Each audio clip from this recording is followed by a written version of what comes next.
some refer to as God. We are being given a challenge by history itself to be a generation which turns the ship of human history in an opposite direction.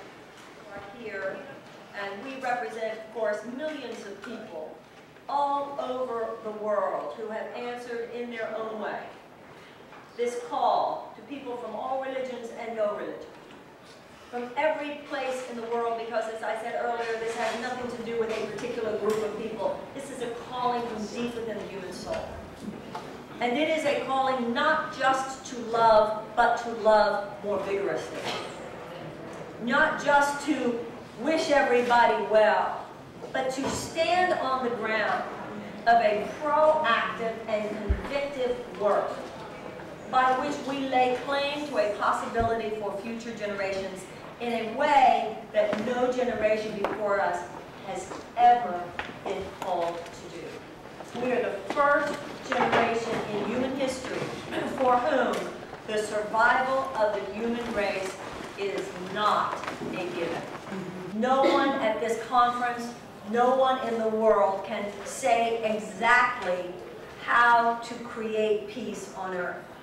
However, the most important issue of our moment, of our time, is that we live in a moment where there be a critical mass of people on the planet at least asking the question.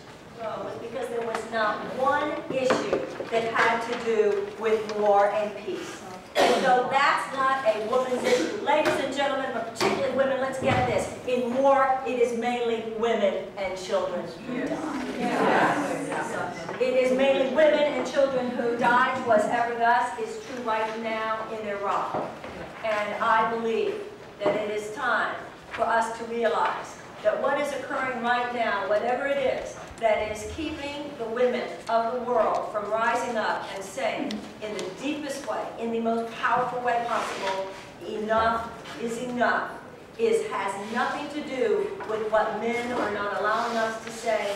It has nothing to do with what institutions are not allowing us to say. It is about our own removal of our own blocks and the retrieval of our own courage, that we don't care if it means we die in the process. We will die knowing I said what I was doing.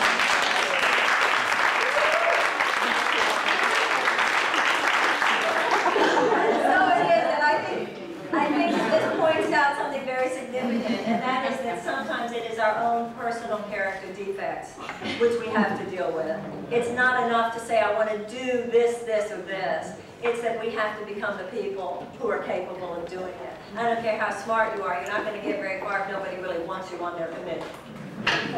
Spiritual seekers, the people who have been the most interested in issues of consciousness, have been turning away from politics, saying politics is so full of the negativity, I want to move away from. The problem with this is the French say, if you don't do politics, politics will do you. Right? And so I say to all of you, no matter what country that you come from and that you live in, the people who understand the deepest principles of spirit and consciousness are the last people who should be sitting out the political. Gandhi was the first person in human history to take an ethic of love and turn it into a broad-scale social and political force. The greatest movements in human history did not rely upon external power of any kind. It relied upon a level of conviction and willingness within human beings to do whatever it took. Then you realize that we as individuals must make that shift, and in everybody's life it's something different. And if you don't know what it is in your life, your best friends can probably tell you. That the very intensification of energy at this time makes it apparently true that the forces of fear are gaining power. What is happening, ladies and gentlemen, is that there's an intensification of energy on the planet because this is the moment of choice for the human race. But I am saying this, I'm submitting this to you for your mature consideration. If we become who we can be and do what we can do on this earth in this lifetime, then when that does happen, wherever we are, our souls will tingle.